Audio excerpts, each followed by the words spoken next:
नमस्कार विद्यार्थी मित्रांनो, आजचं आपलं तिसरं लेक्चर आहे पूर्ण संख्यांवरील 4 मूलभूत क्रियांवर. बघा, पूर्ण संख्या म्हणजे काय, होल नंबर म्हणजे काय. ही जी संख्या रेषा दिसते तुम्हाला, याला संख्या रेषा म्हणतात. ही खाली जी दिसते ही संख्या रेषा आहे. या संख्या रेषेवर तुम्हाला जे अंक दिसत आहेत 1 2 3 4, संख्या रेषेच्या उजवीकडं आपण 1 पासून पुढे गेलं ना, त्या सर्व संख्यांना म्हणायचं नॅचरल नंबर, म्हणजेच काय, नैसर्गिक संख्या. ठीक आहे. पण सुरुवातीला या नैसर्गिक संख्यांमध्ये सुरुवातीला आपण जर 0 ॲड केला, म्हणजे 0 पासून पुढं मोजत गेलं, तर त्या सर्व संख्यांना म्हणायचं होल नंबर, म्हणजेच काय, पूर्ण संख्या. एवढं लक्षात ठेवायचं. ठीक आहे. पुढं आता म्हणजे क्लोजर लॉ म्हणजे काय बघा. हे तुम्हाला जर दिसतंय ॲडिशन म्हणजे बेरीज. बेरजेमध्ये तुम्ही 1 + 2 बरोबर केल्यावर किती येतं, 3. याचा अर्थ काय झाला की पूर्ण संख्येत 1 पण पूर्ण संख्या आहे, 2 पण पूर्ण संख्या आहे, आणि जे उत्तर येतं बेरीज करून ती पण पूर्ण संख्याच आहे. तसंच गुणाकारात बघा, 2 × 3 = 6 केला आपण. 2 पण पूर्ण संख्या आहे, 3 पण पूर्ण संख्या आहे, आणि 6 पण पूर्ण संख्या आहे. म्हणजे 2 पूर्ण संख्यांचा गुणाकार पूर्ण संख्याच येतो, 2 पूर्ण संख्यांची बेरीज पूर्ण संख्याच येते. बरोबर. पण हे वजाबाकी आणि भागाकारात होत नाही. वजाबाकी आणि भागाकारामध्ये हे शक्य नाही, हे लक्षात ठेवायचं. फक्त कधी बेरीज आणि गुणाकारातच हे होतं. ठीक आहे. नेक्स्ट पुढचं बघू. कम्युटेटिव्ह लॉ म्हणजे काय, बेरीज करताना आपण अंकांची अदलाबदल करू शकतो. 2 + 3 करू शकतात, किंवा तुम्ही आधी 3 + 2 असं करू शकतात, उत्तर सारखंच येणार. तसंच गुणाकारात पण तुम्ही करू शकतात. 2 × 3 केलं काय उत्तर येईल, 6, किंवा 3 × 2 केलं तरी उत्तर 6. अंकांची अदलाबदल आपण गुणाकारात आणि बेरजेत करू शकतो. पण लक्षात ठेवा, हे आपण वजाबाकी आणि भागाकारात करू शकत नाही. ठीक आहे. नेक्स्ट पुढं असोसिएटिव्ह लॉ म्हणजे काय बघा. आता असं उदाहरण दिलं असेल तुम्हाला, 1 आणि कंसामध्ये एक बेरीज आहे. मग तुम्ही काय करू शकतात, जो कंस आहे तिन्ही ठिकाणी बेरीज आहे की नाही, तर तुम्ही 2 + 3 ची बेरीज आधी करू शकतात, किंवा 1 + 2 ची बेरीज पण तुम्ही आधी करू शकतात. उत्तर सारखंच येईल. बघा बरं कसं. 1 आणि हे 2 आणि 3 किती झाले, +5. बरोबर. किती उत्तर आले, 1 + 5 6. असं करून बघा, 1 + 2 आधी करा, किती झाले 3, आणि त्याच्यात 3 मिळवा, तरी उत्तर किती आलं, 6. बरोबर की नाही. म्हणजेच याला म्हणायचं असोसिएटिव्ह लॉ. म्हणजे तुम्ही जो कंस आहे, कोणती बेरीज आधी करायची ते तुम्ही ठरवू शकता. तसंच गुणाकारात पण आहे बघा. 1 × 2 × 3 असेल, तर तुम्ही 2 × 3 चा गुणाकार आधी करू शकतात, आणि मग त्याला 1 ने गुणू शकतात. बेत्रिक किती होते, 6, आणि 6 × 1 किती आलं उत्तर, 6 × 1 6. किंवा तुम्ही 1 आणि 2 चा गुणाकार आधी करा, 2 1 2, किती आलं उत्तर 2, 2 × 3 6. ठीक आहे. म्हणजे तुम्ही गुणाकारात सुद्धा क्रम त्यांचा तुम्ही बदलू शकतात. पण हे फक्त कशामध्ये शक्य आहे, बेरीज आणि गुणाकार. वजाबाकी आणि भागाकारात हे होत नाही, लक्षात ठेवायचं. पुढं डिस्ट्रीब्युटिव्ह लॉ म्हणजे काय बघा. आता 2 आहे, इथं 2 क्रिया आहेत बघा. सुरुवातीला गुणाकार आहे आणि कंसामध्ये मात्र बेरीज आहे. अशा वेळेस काय करायचं, हा 2 आधी 4 ला गुणेल, आणि मग आपण काय लिहिणार, 2 × 4. बरोबर. मग 2 परत कोणाला गुणेल, 5 ला. कोणाला गुणेल, 5 ला. पण यांच्यामध्ये चिन्ह कोणतं राहील, इथं मध्ये जे चिन्ह आहे की नाही बेरजेचं, ते चिन्ह तुम्ही मध्ये ठेवायचं. समजलं. मग काय उत्तर येईल त्यांचं, 2 चौक 8 अधिक 2 पंचे 10, बरोबर किती उत्तर आलं, 18. कळलं. पुढचं बघा, अजून एक महत्त्वाची गोष्ट आहे. हा झाला डिस्ट्रीब्युटिव्ह लॉ. खाली एक उदाहरण दिलं, ते पण बघूया आपण. आता बघा, आता 11 + 7 यांची बेरीज दिली आहे कंसामध्ये, आणि गुणिले 5 केले त्यांनी. मग काय करणार, हा 5 आधी 11 ला गुणणार. मग कसं लिहिणार तुम्ही, 5 × 11 लिहायचं. मध्यभागी चिन्ह कोणतं आहे त्यांचं, बेरीज. मग बेरीज लिहा. ठीक आहे. आणि मग नंतर काय करणार, हा 5 त्या 7 ला गुणणार. 5 गुणिले 7. मध्यभागी चिन्ह कोणतं सांगितलं मी? बेरीज. ठीक आहे. आधी 5 11ला गुणणार आणि नंतर 5 7ला गुणणार. मग 11 5 किती झाले? 55 आणि 5 7 किती झाले? 35. मग या दोघांची बेरीज केली तर उत्तर येईल. कळलं? याला म्हणायचं डिस्ट्रीब्युटिव्ह लॉ. पुढं आयडेंटिटी एलिमेंट्स. आयडेंटिटी एलिमेंट्स म्हणजे काय? 0 is the identity elements of addition. म्हणजे कोणत्याही संख्येत तुम्ही 0 जर मिळवला, समजा आता बेरजेसाठी आयडेंटिटी एलिमेंट काय आहे? 0. समजा मी 5 घेतला, त्याच्यामध्ये 0 मिळवलं तर काय फरक पडतो का? काहीच फरक पडत नाही. 10 घ्या, 10मध्ये 0 मिळवा, काय उत्तर येतं? काहीच फरक पडत नाही. तसंच 1 is the identity element for multiplication. गुणाकारासाठी आयडेंटिटी एलिमेंट कोण आहे? 1. तुम्ही कोणतीही संख्या घ्या, उदाहरणार्थ आपण एक संख्या घेतली, समजा 9, गुणिले 1 करा, काही फरक पडतो का? 9 1 9. त्या संख्येत काहीच फरक पडत नाही. तुम्ही 100 घ्या, 100 गुणिले 1 करा, 100च उत्तर येणार. समजलं? म्हणजे बेरजेसाठी आयडेंटिटी एलिमेंट 0 आणि गुणाकारासाठी आयडेंटिटी एलिमेंट 1, हे लक्षात ठेवा. ठीक आहे. पुढं प्रॉपर्टीज ऑफ 0. 0चे काय गुणधर्म आहेत बघा बरं. आताच आपण शिकलो, कोणत्याही संख्येत जर 0 मिळवला तर उत्तर तीच संख्या येते. 4मध्ये 0 मिळवला 4, 18मध्ये 0 मिळवला तरी 18 झालं. हे झालं बेरीज. आता वजाबाकी करा. 6मधून 0 काढला तरी 6च आणि 24मधून 0 वजा केला तरी 24. मग ही झाली पहिला गुणधर्म. कोणत्याही संख्येतून आपण कोणत्याही संख्येत 0 मिळवला किंवा कोणत्याही संख्येतून 0 वजा केला तरीच काहीच फरक पडत नाही, उत्तर तीच संख्या येते. ठीक आहे. पुढचं, कोणत्याही संख्येला जर आपण 0ने गुणलं तर उत्तर 0 होऊन जातं. एवढं लक्षात, महत्त्वाचा गुणधर्म आहे. आणि कोणत्याही संख्येला, आता इथं समजा मी 4 गुणिले 0 दिले, तुम्ही 100 करा आणि गुणिले 0 करून टाका तर सर्व 0 होऊन जाणार. कोणत्याही संख्येला 0ने गुणलं तर उत्तर 0 होऊन जातं. ठीक आहे. तसंच कोणत्याही संख्येला 0ला कोणत्याही संख्येने भागलं तर उत्तर 0 होऊन जातं. कसं बघा, आता मी तुम्हाला सांगतो. 0 भागिले मी समजा 5 केलं तर उत्तर काय येणार? 5 ने येणार, 0 होऊन. ठीक आहे. समजा मी सांगितलं 0 भागिले 4, 0 भागिले 4 तर उत्तर काय येणार? 0. 4 येणार नाही, लक्षात ठेवायचं. ठीक आहे. आणि अजून एक गोष्ट, आपण छेदामध्ये आता असं नाही करू शकत, 5 भागिले 0 असं करू शकत नाही. ठीक आहे. याचं उत्तर तुम्ही काढूच शकत नाही. वरती असेल 0, कोणत्याही संख्येला 0ने कोणत्याही संख्येला भागलं ना तर उत्तर नेहमी 0 होतं, हे लक्षात ठेवा. ठीक आहे. पुढं आता power of any number is 0 then the value of that number will be 1. म्हणजे कोणत्याही संख्येचा घातांक कसा असतो? 2.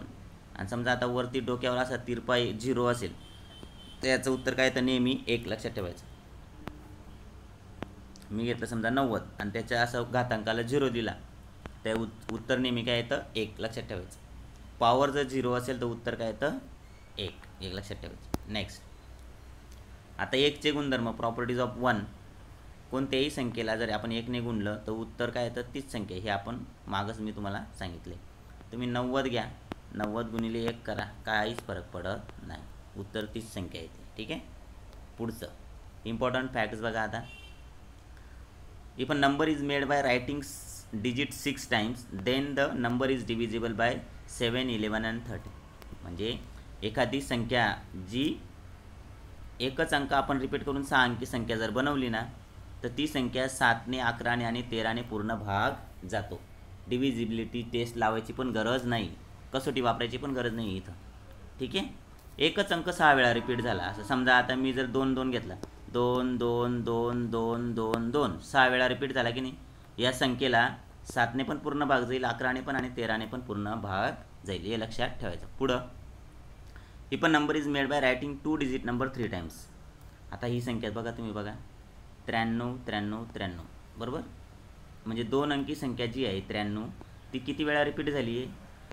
3 वेळा. 93 परत 93 आणि परत 93, ही 6 अंकी संख्या तयार झाली, बरोबर की नाही. म्हणजे किती? 9,39,393 ही संख्या आहे. पण ती 2 अंकी संख्या 3 वेळा रिपीट झाली की नाही. अशा वेळेस अशी संख्या जर असेल तर ती संख्या 7ने आणि 13ने विभाज्य असते. म्हणजे 7ने पण पूर्ण भाग जातो आणि 13ने पण पूर्ण भाग जातो. ठीक आहे. अशी कोणती पण संख्या तुम्ही लिहू शकता. समजा मी घेतला 12, 12 आणि 12, बरोबर की नाही. 2 अंकी संख्या 3 वेळा रिपीट केली, या संख्येला सुद्धा 7ने आणि 13ने पूर्ण भाग जाईल. पुढचं, if number is made bye repeating 3 digit number 2 times. आता मागच्या वेळेस 2 अंकी संख्या रिपीट केली आपण ही. आता आपण इथं बघा 973, 973, 3 अंकी संख्या 973 आणि 973, ही 3 अंकी संख्या, ही 3 अंकी संख्या, टोटल मिळली 6 अंकी संख्या झाली. पण 3 अंकी संख्या आपण रिपीट केली किती वेळा? 2 टाइम्स. अशा संख्या 7ने, 11ने आणि 13ने पूर्ण भाग जातो. ठीक आहे. नेक्स्ट, आता एक उदाहरण बघूया जरा आपण. 85536 म्हणजे 85,536 is divisible by which number without actual division. म्हणजे काय की ही संख्या, या संख्येला पूर्ण भाग कोणत्या संख्येने जाईल हे आपल्याला शोधायचं आहे. विभाज्यतेची कसोटी मी तुम्हाला शिकवलेलंच आहे, बरोबर. 5ने जाईल का? जाणार नाही. का? शेवटी 0 आणि 5 असेल तरच जातो. 7ची कसोटी जरा थोडीशी कॅल्क्युलेशन आहे म्हणून बाजूला ठेवूया. आपण 3ची कसोटी लावून बघू. ठीक आहे. 3ची कसोटी सोपी आहे. का? सर्व अंकांची आपण बेरीज करत असतो. या सर्व अंकांची काय करायची आपल्याला? बेरीज. समजा मी 8 अधिक 5 अधिक 5 अधिक 3 अधिक 6 जर केलं तुम्ही तर काय उत्तर येईल बरं? 8 आणि 5 13, 13 आणि 5 18, 18 आणि 3 21, 21 आणि 6 27. ठीक आहे. 27 आलं. परत 2 आणि 7ची बेरीज करा, किती आलं? 9. मग 3च्या पाड्यात 9 येतो की नाही? 3 त्रिक 9. म्हणून ही संख्या 3ने विभाज्य आहे. ही पूर्ण जी संख्या आहे ती 3ने विभाज्य आहे. मग ऑप्शन काय येईल? 3. ठीक आहे. पुढचं बघा आता. भागाकाराची क्रिया एक थोडं समजून घेऊया आपण. ठीक आहे. काय उदाहरण दिलं आहे? 34/6. काय उदाहरण दिलं आहे? 34/6. 6 पंचे किती होतात? 30. मग 34 मधून 30 गेले, उरले 4, बरोबर. मग आता याच्यामध्ये तुम्ही जरासं नीट समजून घेतलं ना, काय करूया आपण? 6 आणि 5 आहे ना, यांचा गुणाकार करा. समजा 6 आणि 5 किती झाले? आपलं 6 आणि 5चा गुणाकार करायचा आहे. 6 पंचे 30 आणि त्याच्यामध्ये ही बाकी मिळवा बरं. 30 मध्ये मिळवले 34, म्हणजे हा अंक मिळाला की नाही आपल्याला. दुसरं उदाहरण देतो मी तुम्हाला. समजा 36/7 केला आपण. ठीक आहे. 7 5 35. ठीक आहे. आणि बाकी किती उरली? 36 मधून 35 गेले, 1 बाकी उरली. ठीक आहे. आता हा 36 आकडा कसा निघतो बघा. 7 × 5 करा. 7 5 35 आणि त्याच्यामध्ये ही बाकी मिळवून टाका. 7 5 35 आणि हा 1 36 आला की नाही? 36. म्हणजेच काय होतंय, नीट लक्ष द्या की याला काय म्हणतात? भाजक. आणि याला उत्तर जे येतं त्याला आपण भागाकार म्हणतो. आणि खाली जी उरते ती बाकी. भाजक आणि भागाकारा जर गुणाकार केला आणि त्याच्यामध्ये जर आपण बाकी मिळवली तर उत्तर काय येतं आहे? हे मधली संख्या, म्हणजे ती भाज्य म्हणतात तिला. ठीक आहे. इथं पण बघा 6 पंचे किती होतात? 6 पंचे 30 आणि त्याच्यामध्ये 4 मिळवा. 30 आणि 4 34 आलं की नाही? भाज्य मधला आहे की नाही? मग काय सूत्र तयार होईल याच्यावरून? आपण काय सूत्र सांगू शकतो की भाज्य बरोबर काय? भाज्य बरोबर भाजक गुणिले भागाकार करावा लागेल. भाजक गुणिले भागाकार आणि अधिक बाकी त्याच्यात मिळवायची. अधिक बाकी, हे सूत्र तयार झालं. ठीक आहे. एवढं लक्षात ठेवायचं. काय सूत्र तयार झालं? भाज्य म्हणजे आतली जी संख्या तिला भाज्य म्हणतात. ती कशी तयार होते? भाजक आणि भागाकाराचा गुणाकार करायचा आणि त्याच्यामध्ये बाकी मिळवायची. इंग्लिशमध्ये काय म्हणतात भाज्याला? डिव्हिडंट. कसा डिव्हिडंट बनतो? डिवायझर आणि क्वोशंटचा मल्टिप्लिकेशन करायचं आणि प्लस त्याच्यात रिमाइंडर मिळवायचं. ठीक आहे. नेक्स्ट, आता युनिट डिजिट. युनिट डिजिट म्हणजे काय? एकक स्थान. युनिट डिजिट म्हणजे काय? एकक स्थान. आता तुम्हाला एखादा प्रश्न आला असा, ठीक आहे, या संख्येच्या यांचा गुणाकार केला, म्हणजे 3 अंकी संख्या आहेत, ते 4 संख्या आहेत, त्यांचा गुणाकार करा आणि त्यांनी विचारलं आहे की त्यांच्या एकक स्थानी कोणता अंक असेल गुणाकाराचं, उत्तर काढलं का? तुम्ही म्हणणार बापरे एवढं सर्व गुणाकार 4 वेळा कसं काय करायचा? अशा वेळेस काय करायचं? फक्त आपल्याला एकक स्थान काढायचं आहे ना, मग एकक स्थानचे अंक घ्या. मग एकक स्थानचे अंक कोणकोणते आहेत? पहिल्या संख्येचा एकक स्थानचा अंक कोणता आहे? 6. इथं काय आहे? शेवटी 6 आहे की नाही, मग 6 घ्या. इथं 8 आहे, इथं 9 आहे आणि इथं 2 आहे. मग फक्त या एकक स्थानच्या अंकांचंच काय करायचं आहे आपल्याला, गुणाकार. म्हणजे 6, 8, 9, 2चा आपल्याला गुणाकार करायचा आहे. मग कसं करणार, 6 8 48 आणि बेसक 12. 12चा पाढा सोपा आहे ना. आपण बघा आधी काय करूया, 2 आणि 6चा गुणाकार करूया. का तुम्हाला मी नंतर सांगतो जरा. आणि मग 9 आणि 8चा गुणाकार करू. ठीक आहे. 9 8 किती होतात, 72 गुणिले बेसक किती होतात, 12. का आता 6 आणि 2चा का केला, कारण की आपल्याला 12चा पाढा सोपा आहे बोलायला, बरोबर की नाही. मग 72 गुणिले 12 किती होणार, 12 12 दुने 24, हातच्याला किती आला 2. 12 7 84, 84 आणि 2 86, बरोबर. मग एकक स्थानी काय आला अंक 4. उत्तर काय आलं 4. उत्तर काय आलं आपलं 4. समजलं की नाही, एकक स्थानी 4.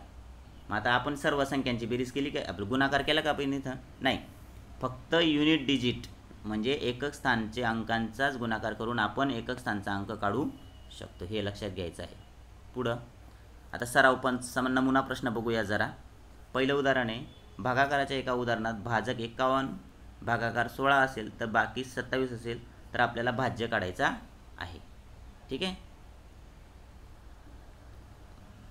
मागच्या उदाहरणात आपण काय बघितलं होतं, सूत्र कसं आहे हे बघा, असं आहे. भाजक किती आहे, इथं 51 आहे, भागाकार किती आहे 16 आहे, भाज्य आपल्याला काढायचा आहे आणि बाकी किती उरते 27. मग हा अंक आपण मधला कसा काढतो, यांचा आणि यांचा काय करतो गुणाकार करतो आणि प्लस त्याच्यात काय मिळवतो, बाकी मिळवतो. म्हणजे आपल्याला काय करावं लागेल, 51 आणि गुणिले 16 आधी करावं लागेल, बरोबर की नाही. आणि मग त्याच्यात काय मिळवावं लागेल, ही बाकी. तरच हा आपल्याला इथं जो पण अंक असेल तो मिळेल इथला भाज्य. ठीक आहे. मग आपण करूया चला. 51 गुणिले 16 आधी करावं लागेल आपल्याला. 51 गुणिले 16 तोंडी कसं करणार, 16 गुणिले 1 करा आधी, 16 1 16, हातच्याला 1 लक्षात ठेवा. ठीक आहे. परत 16 पंचे किती होतात 80, 80 ने हा हातच्याचा 1 किती झाले 81, 816 उत्तर आलं. पण त्याच्यात आपल्याला अजून बाकी मिळवायची राहिली आहे. मग बाकी मिळवा 27. मग किती झाले 7 आणि 7 13, हातच्याला 1, 2 आणि 2 4, 8 आणि हा 8, 843. मग उत्तर आलं 843. ठीक आहे. दुसरं ऑप्शन पण थोडंसं त्याच्याशी नीट लक्ष द्यायचं बरं का, 483 तुम्हाला चकवण्यासाठी दिलेले आहे ते. मग उत्तर काय आलं 843. ठीक आहे. पुढं बघा, 6451 या संख्येत कोणती लहानात लहान संख्या मिळवावी म्हणजे येणारी संख्या 3 ने विभाज्य असेल. एक संख्या दिली तुम्हाला 6451, 3 ने विभाज्य पाहिजे आपल्याला. म्हणजेच काय, 3ची कसोटी वापरावं लागेल. 3 ने पूर्ण भाग कधी जातो, जेव्हा त्या सर्व अंकांची बेरीज 3च्या पाड्यात येते तेव्हा. अंकांची जर आपण बेरीज केली समजा, आता ही 6 आणि 4 10, 10 आणि 5 15, 15 आणि 1 किती झाले 16, बरोबर. मग आता ही 3 ने विभाज्य आहे का, नाही. मग आपल्याला काय सांगितले, या संख्येमध्ये लहानात लहान संख्या मिळवायची आहे म्हणजे 3 ने विभाज्य असेल. मग 16 मध्ये आपण किती मिळवले तर ती 3च्या पाड्यातली संख्या होईल. 3च्या पाड्यात 16 येत नाही, 17 येत नाही, 18 येतो. 3च्या पाड्यात 18 येतो, 3च्या पाड्यात 18 येतो की नाही. मग आपण किती मिळवावं लागतील आपल्याला, 2 मिळवावे लागतील. मग 16 मध्ये 2 मिळवले तर तो 18 होईल आणि मग ती 3 ने विभाज्य होईल. समजलं की नाही. मग उत्तर काय आलं 2 मिळवावे लागतील. पुढं आता बघा, असं दिलं त्यांनी 150 गुणिले 0 गुणिले 5 गुणिले 4 अधिक 700. याचं उत्तर तुम्हाला वाटलं किती मोठं आहे. काही करू नका, आपण गुणाकारामध्ये आपण अंकांची अदलाबदल करू शकतो, सांगितलं आहे की नाही मी. मग आपण काय करू, या शून्याला शेवटी ठेवू. 150 गुणिले ह्यात 5 आणि गुणिले 4 म्हणजे 150 गुणिले 5 गुणिले 4 आधी करून घ्यायचं आणि मग शेवटी गुणिले 0 करतो मी. ठीक आहे. आणि मग अधिक 700. मग या सर्वांचा तुम्ही गुणाकार केला समजा, काहीतरी उत्तर आलं, करायची पण गरज नाही हां. आणि गुणिले जे उत्तर आलं त्याला जर 0 गेलं तुम्ही, तर कोणत्याही संख्येला जर 0 ने गुणलं उत्तर काय होऊन जातं 0. मग हे कॅल्क्युलेशन करायची गरजच नाही. का, कितीही मोठं उत्तर आलं आणि पुढं 0 ने गुणलेलं आहे तर उत्तर काय होऊन जाणार 0. आणि प्लस या 0 मध्ये 700 जर मिळवले, कोणत्याही संख्येत 0 मिळवला तर काही फरक पडतो का? नाही. मग 700 मी 0 मिळवला काय? 700. मग उत्तर काय आलं? 700. ठीक आहे. नेक्स्ट आता आहे एका मोपेडची किंमत 7250 आहे. समजा ही मोपेड आहे, मी इथे लिहितो मोपेड. ठीक आहे. मोपेडची किंमत किती आहे? 7250. ठीक आहे. आणि एका स्कूटरची किंमत मोपेडपेक्षा 3750 ने जास्त आहे. मग स्कूटरची किंमत किती येईल? कशी काढणार स्कूटरची किंमत? स्कूटरची किंमत कशी काढणार? स्कूटरची किंमत काय म्हटली त्यांनी? मोपेडपेक्षा 3750 ने. म्हणजे ही जी संख्या आहे 7250 ही मोपेडची किंमत आहे. त्याच्यामध्ये आपल्याला ही 3750 मिळवावे लागतील. 3750 जर आपण मिळवले का? कारण की ह्या किमतीपेक्षा 3750 ने स्कूटरची किंमत जास्त आहे. मग त्याच्यात मिळवावे 0. 5 आणि 5 10, आजच्याला 1. 7 आणि 3 10, आजच्याला 1. 7 आणि 3 10 आणि 1 11. किती आलं? 11,000. किती आलं? 11,000. कोणाची? स्कूटरची किंमत आली. कशी काढली मी स्कूटरची किंमत? मोपेडच्या किमतीमध्ये हे जेवढी किंमत जास्त आहे तेवढी मिळवली, झाली स्कूटरची किंमत. प्रश्न काय आहे मग पुढं? तर एक मोपेड आणि एक स्कूटर यांची मिळून एकूण किंमत किती ती आपल्याला काढायची आहे. एक मोपेडची किंमत ही आणि स्कूटरची किंमत ही, यांची काय करावं लागेल आपल्याला आता? बेरीज. 0 आणि 0 0, 5 आणि 0 5, 2 आणि 0 2, 7 आणि 1 8, एकाचा 1. किती आलं? 18,250. Option number 1. ओके. नेक्स्ट आता पुढं बघूया जरा सरासरी. मला वाटतं सरासरी आपण जरा उद्या शिकूया. ठीक आहे. सरासरी याच्यातलं जे आहे ते अंक आपण थोडा उद्या शिकूया.